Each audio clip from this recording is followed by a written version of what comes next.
कहा जाता है जाको राखे साइयां मार सके ना कोई। ये बात छत्तीसगढ़ के जांजगीर चांपा में 50 फुट गहरे बोरवेल में गिरे 10 साल के राहुल पर पूरी तरह सटीक बैठती है। राहुल 105 घंटे तक बोरवेल के गड्ढे में फंसा रहा। दर्द भरे 4 दिन बीत जाने के बाद राहत और बचाव दल ने मौत को मात देकर उसे सुरक्षित निकालने में कामयाबी पाई। इसे देश का सबसे बड़ा रेस्क्यू ऑपरेशन माना जा रहा है। बता दें कि जांजगीर चांपा जिले के पहरीद गांव में 10 साल का राहुल साहू बीते शुक्रवार की दोपहर को लगभग 2 बजे घर की बाड़ी में खेल रहा था। इसी दौरान वो खुले पड़े बोरवेल के गड्ढे में जा गिरा, जिसके बाद उसे सुरक्षित निकालने में 4 दिन से राहत और बचाव कार्य जारी था। इस दौरान बीते 4 दिनों में राहत और बचाव दल के सामने कई तरह की बाधाएं आईं, लेकिन उन सब का मजबूती से सामना करते हुए बुधवार की आधी रात को राहुल को बाहर निकाल लिया गया। गड्ढे से बाहर आने के बाद मौके पर मौजूद चिकित्सा दल द्वारा राहुल की प्राथमिक स्वास्थ्य जांच की गई। ग्रीन कॉरिडोर बनाकर अपोलो हॉस्पिटल बिलासपुर भेजा गया। बहरहाल राहुल साहू के सकुशल बाहर निकाल लिए जाने से सभी ने राहत की सांस ली है। वहीं छत्तीसगढ़ में सबसे बड़े बोरवेल रेस्क्यू ऑपरेशन की सफलता पर आज मुख्यमंत्री भूपेश बघेल ने बचाव टीम को सम्मानित किया। रेस्क्यू ऑपरेशन की टीम ने राहुल को बचाने के लिए दिन रात एक कर दी थी और 104 घंटे तक चले अभियान के बाद राहुल को बोरवेल से सुरक्षित बाहर निकाला गया, जिसके बाद टीम का सम्मान काफी सराहनीय कदम है। वहीं इससे पहले मुख्यमंत्री भूपेश बघेल ने बिलासपुर के अस्पताल में भर्ती राहुल साहू से भी मुलाकात की।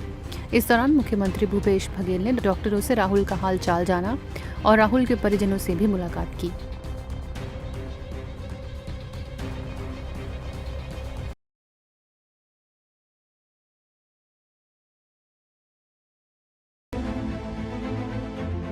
देश की तीनों सेनाओं में भर्ती के लिए लाई गई केंद्र सरकार की अग्निपथ योजना विवादों में घिर गई है।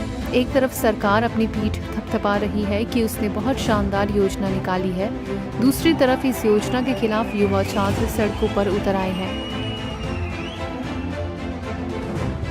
बिहार में कई जगहों पर आगजनी और तोड़फोड़ की घटनाएं भी सामने आई हैं। अग्निपथ योजना के तहत सिर्फ 4 साल आर्मी में सेवा का मौका दिए जाने को लेकर युवाओं में भीषण गुस्सा साफ तौर पर देखा जा सकता है। बिहार से शुरू हुआ ये विरोध प्रदर्शन अब देश के कई शहरों तक पहुंच चुका है। बिहार के बाद राजस्थान, उत्तर प्रदेश और हरियाणा में भी अग्निवीर के खिलाफ यह प्रदर्शन तेज होता जा रहा है। बिहार में इसके विरोध में जगह जगह टायर को आग के हवाले कर दिया गया। आगजनी, पथराव और NH को जाम लगाकर प्रदर्शन किया जा रहा है। Kaimur Bhabua road railway station पर आर्मी की तैयारी कर रहे जवानों ने इंटरसिटी एक्सप्रेस को आग के हवाले कर दिया, जबकि बक्सर में उग्र छात्रों ने डुमराव रेलवे स्टेशन पर आगजनी की। एक ट्रेन के AC बोगी के शीशे को भी तोड़ दिया गया। इसके साथ ही राजस्थान और उत्तर प्रदेश में भी इस योजना के खिलाफ जमकर बवाल देखा गया। कई जगहों पर टायर जलाकर विरोध किया जा रहा है, तो वहीं ट्रेनें और सड़कों पर चक्का जाम कर छात्र अपने गुस्से का इजहार कर रहे हैं। दरअसल केंद्र सरकार ने सेना की तीनों शाखाओं में युवाओं की बड़ी संख्या में भर्ती के लिए अग्निपथ योजना शुरू की है। इस योजना के तहत सेना में युवाओं को 4 साल की डिफेंस फोर्स में सेवा देनी होगी। इस योजना के विरोध में सेना भर्ती के छात्र सरकार के खिलाफ प्रदर्शन कर रहे हैं।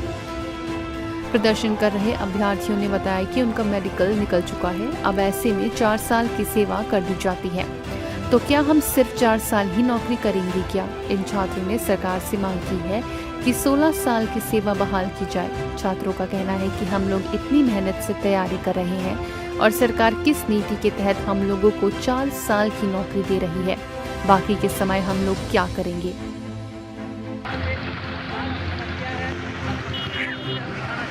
बढ़ जा गिर जाएगा।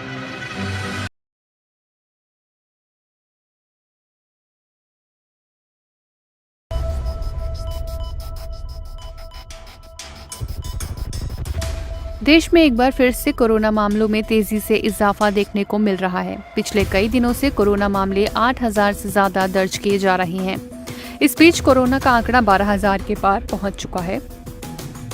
स्वास्थ्य मंत्रालय के आंकड़ों के मुताबिक पिछले 24 घंटे में कोरोना के कुल 12,213 नए मामले सामने आए हैं।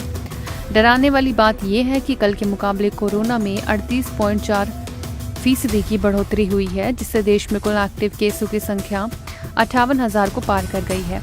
देश में सबसे ज्यादा कोरोना केस महाराष्ट्र में सामने आए हैं। महाराष्ट्र में बुधवार को कोरोना के 4024 नए मामले दर्ज किए गए, जो पिछले दिनों की तुलना में 36% ज्यादा है, जबकि 2 संक्रमितों की इस दौरान मौत हुई है।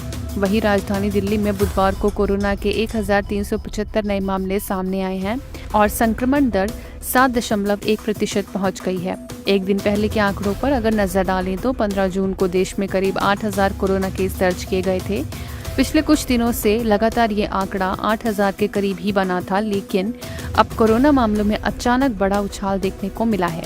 लगातार बढ़ रहे कोरोना मामलों के चलते अब चौथी लहर का खतरा बना हुआ है, इसीलिए देश भर में वैक्सीनेशन पर जोर दिया जा रहा है।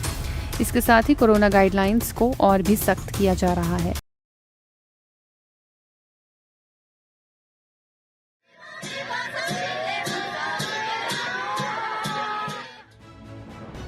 देश में अगले 2 साल यानी 2024 तक कई राज्यों में चुनाव होने वाले हैं। इस साल की बात करें तो हिमाचल प्रदेश और गुजरात में विधानसभा चुनाव होने हैं।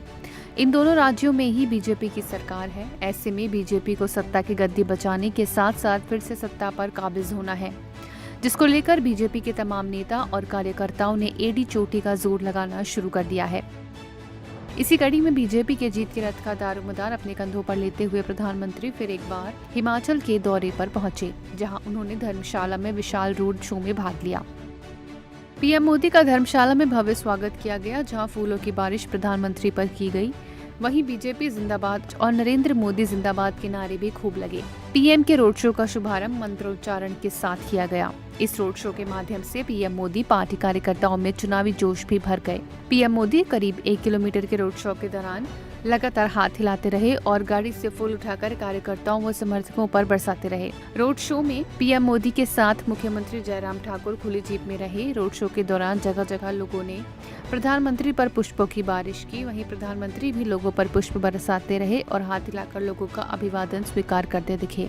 आपको बता दें कि बीजेपी के लिए इस बार हिमाचल का किला बचाना काफी मुश्किल साबित हो सकता है, क्योंकि एक और कांग्रेस है जो लगातार कई राज्यों में मिल रही अपनी हार की आदत को फिर से बदलना चाहती है, तो वहीं दूसरी ओर है आम आदमी पार्टी, जो पंजाब में मिली प्रचंड जीत के बाद नई ऊर्जा के साथ हिमाचल के चुनाव में उतर रही है।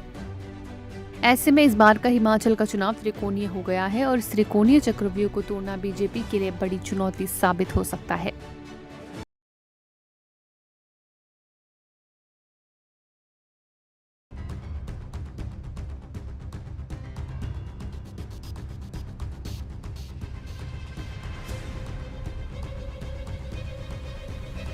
अगर आप भी अक्सर फ्लाइट से सफ़र करते हैं तो ये खबर आपके लिए है।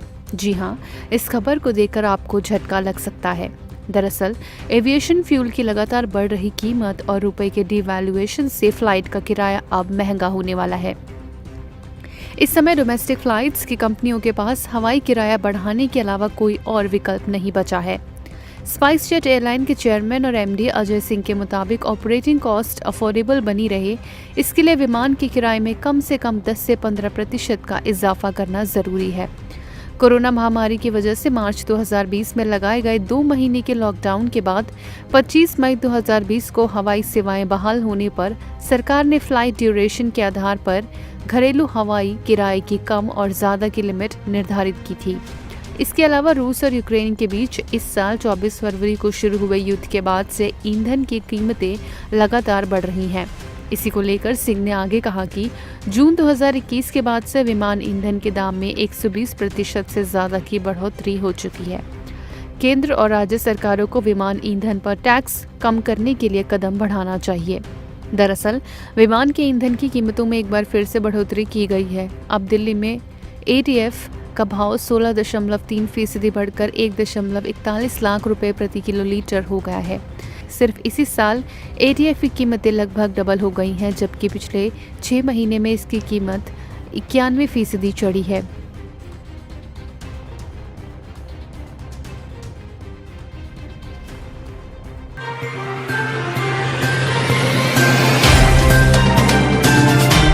Subscribe now and press the bell icon. Never miss an update.